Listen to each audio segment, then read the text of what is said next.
from a group who give great pleasure in one way to another musical group, and one member of it who gives great pleasure in a slightly different way, but much the same.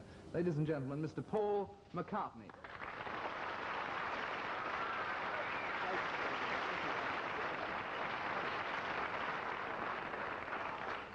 Paul, it's great to have you here, and one thing, as we've been rehearsing today, that I've been wondering is whether, in fact, you ever expected things to be as good for you as, in fact, they've been. When you started as a group, did you expect things to go like this? Did you? No. We used to sort of think of things in stages. Still do, I think.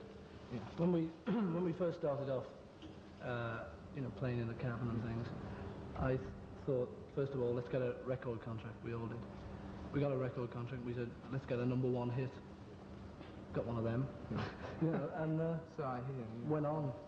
We do it in stages. So we never but thought. After you got a #1 hit, you hoped for another #1 hit. Did you? Yeah. Then what? Something like the Royal Variety Performance. And something then? sort of big and thing. Yeah. Then what came after that? America, I think. Yeah. Which was marvellous. And after America? A film. Now, it's fairly close to the film being as big a success as everything else, I should think. Now, if it is, in sort of a bit later this year, a big success, what will be the next ambition then? I don't know. Another film, probably. You know. Yeah. I think that's about the only success. And what about after that? Oh, don't ask me. You know, I'm only doing it. Have you got any ambitions, in fact, in other spheres completely? I mean, do you want to be Prime Minister one day? Or, I mean, does that sort of thing? No, I don't want to be. No, nothing like that. No, God. Retire. You know, that's quite. Retire. And when do you think you'll achieve that ambition, in fact? The way things are going in a couple of years. Or so. No, no idea. When people usually ask you what's the best thing about being one of the Beatles at this stage, what you usually reply, the money, as the first quip, as fact. But what after that's one of the good things? Being able to do things that you enjoy doing, rather than if, you know, you get a bit of power when you sort of, you know, you reach a sort of certain stage where you get a bit of power, and in that you can suggest things that you want to do to people. Now we can turn around to Brian and say, you know, could we do such and such a thing, like a film? And he can say, well, I'll try and fix it, boy. Yeah. So, you know, and he does. He's good like that, you know. So, useful man to have about. Oh, he's great. Yeah. Yeah. But so the power it gives you basically is a power to do what you want, is it? Yeah. So, you know, rather than sort of being struggling unknowns and trying to do things that we'd never be able to do, we can now do more things that we'd like to. I think that's a sort of a good part of it. And when you write music, which you do a great deal with John Lennon and so on, you write it very much and marvellously in the current idiom.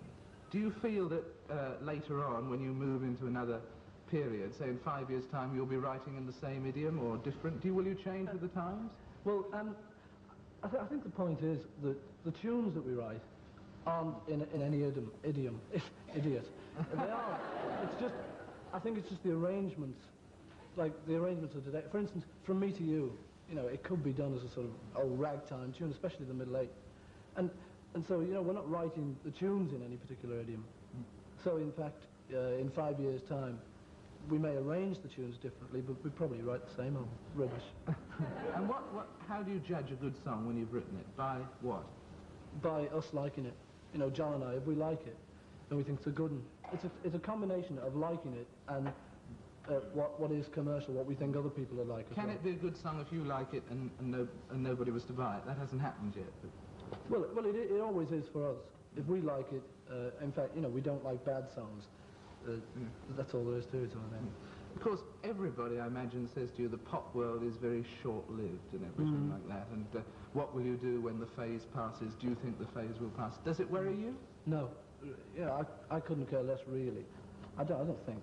You know, if we flop tomorrow, it'd be sad, you know. Yeah. But I mean, it wouldn't really worry me. Could you go back to doing something else? Oh, I don't know.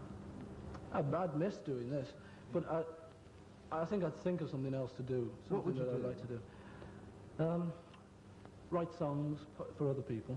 Yeah. Anything completely different? Completely different. Retire, you know, that's completely different. Well, Really, it'll be... Thank you very much. It'll be a great pleasure to watch Paul McCartney in retirement, but it'll probably be in the year about 2010, I should think. Thank you. As you may know, in fact, Paul was in the States for quite a bit of this year, and he's returning soon. I was there for a time, and while I was there, one of the things I did was the American version of That Was the Week. And on that show,